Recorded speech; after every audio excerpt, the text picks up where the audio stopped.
I really like the point you made there in regards to, it's not just enough to quit porn. It's actually what you do when you have the abundance of energy, when you begin to remove a habit like that from your life, which is the key message I keep on telling you, gentlemen, on the other side of the screen here, is that I actually believe there's something very. I actually did a video very recently. Good to get your insight on this, Devon, on this notion of NoFap, right? So NoFap is this copyrighted community that essentially encourages men not to masturbate, right?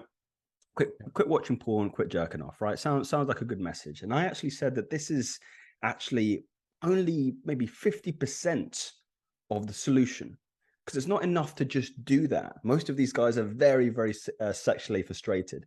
One of my favorite speakers is a guy called Ramdas, who sadly passed away. And one of his things he was always speaking about is this idea of being a horny celibate, right? Which is funny. So it's like I was saying, it's not enough just to quit this habit, but it's also what you then channel that energy into. And I'm wondering if that is something that you also realized in your journey, because I went through this frustration of, right, let me just cut this off from my life. Let me just remove it, lock it away in a cupboard so I don't speak or see it again. But I just kept relapsing, kept going back and opening up that door. So I was really interested to get your insight on that. Yeah, it's 100%. It's about what you direct your energy into, right? I've seen, and maybe we've all seen, if you've been getting into NoFap and quitting porn for a little while, stories of people who are like, oh man, I quit porn and it didn't do anything for me, or whatever. My life is still the same. And the truth of it is that anybody who says something like that, they just didn't do the right things with their time and energy as they quit.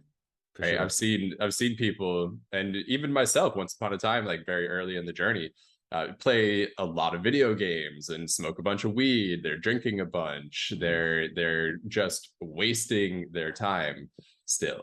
So yeah, like they removed porn, but they're still doing all this other bullshit with their time, and that doesn't give their life the fuel it needs to really change.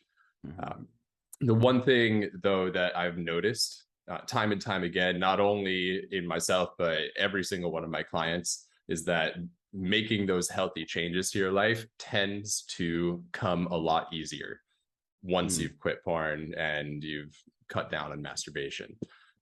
So for most people, it feels very natural to start investing their time a little bit better. But some people do really seem to miss that mark. And your life is not going to change if you don't start actually doing something different. Yeah, no, 100%. So I'm right there with you. Yeah, no, I really like it. It's funny, again, in respects to clients and people who are, again, very serious about investing into removing this habit from their life and pouring it into other areas of their life, some of the productive ones. I'd be interested to kind of get your perspective on. But it's very rarely we talk about the pornography habit or addiction in my coaching calls. It's okay. Once we put that to the side, it's now what? And it feels like it almost feels like a really weird marketing trope or ploy that I don't really like when I'm speaking about, sexual energy mastery, pornography addiction, because the solution is actually not in discussing it. The thing itself, the solution is actually found in the avenues that you're then moving that energy into. So for myself, what came very, very naturally to me once I removed that out of my life was entrepreneurship.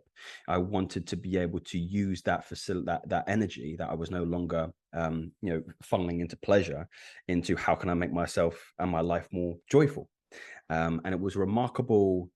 I think there has to be an intrinsic relationship with testosterone, now that I think about it, whereby once you remove this, that kind of natural, almost uptick in that hormonal profile in the individual to go and chase status. I mean, that is kind of the relationship testosterone plays. It's status driven behavior, and status driven behavior comes in the form of entrepreneurship, business, maybe building your body better.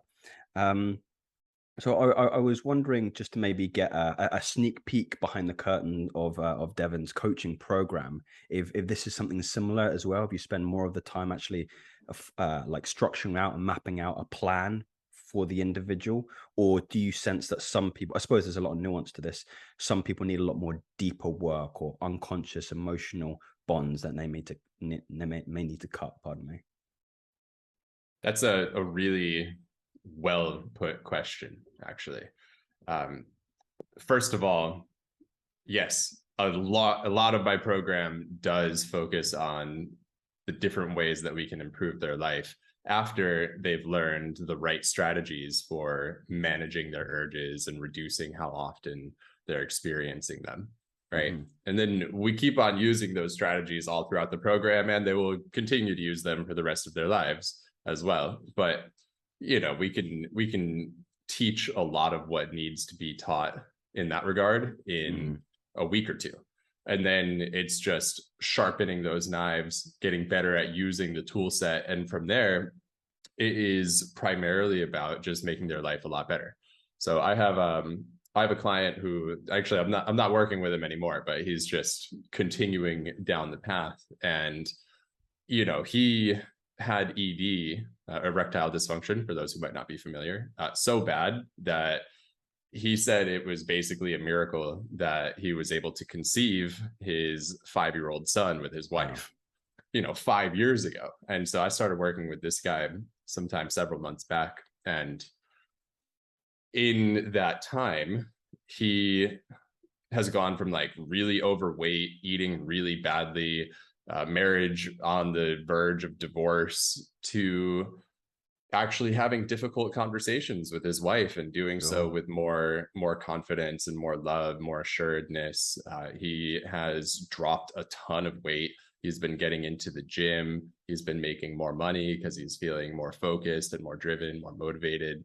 And this path that he's walking down, even still, when we haven't even worked together for a couple months now, and he's just keeping on going down, that is what we worked on developing together. Is like creating a game plan, creating a path that he can continue to go down. That said, I want to address the other part of your question, which is that yes, some people, they do have a little bit more to deal with, right? I've had other guys who, and I'm sure you're familiar with this phenomenon.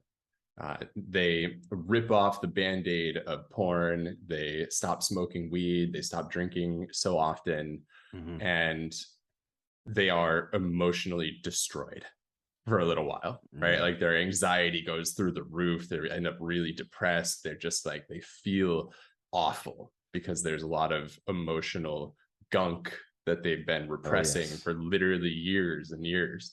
And when you take off the emotional band-aid, then there's stuff inside that needs to be worked through and released. So there's a significant part of my program that focuses on that kind of work as well, emotional intelligence and dealing with emotions in healthy ways.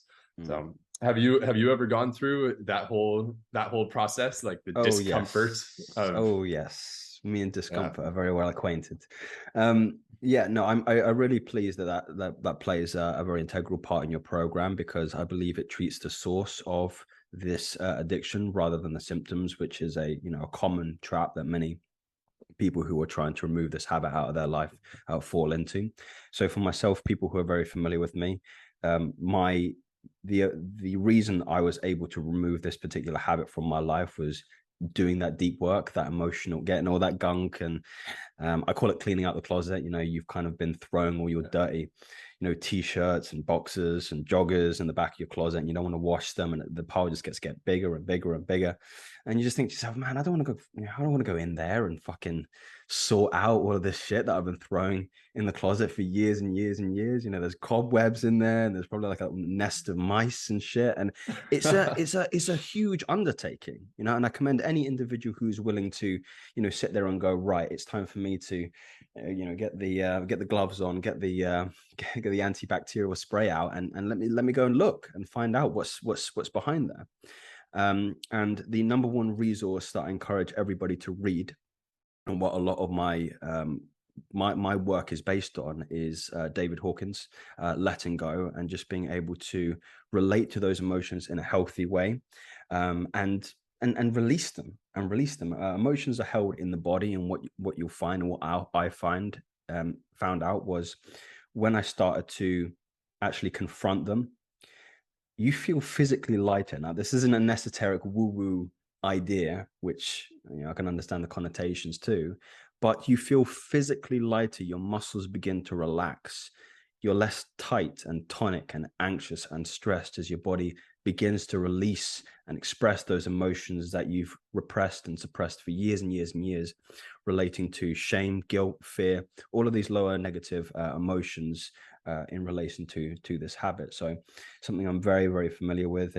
It's a core pillar in the work I do a lot with my clients. And like you say, nuance between them. Some can take a little bit more work because they have more baggage to kind of work out. Some are less damaged, let's say, and are able to move on to the latter parts of the what would you say, recovery process by, as you very well put, just creating a better life, business, relationships, your social circle.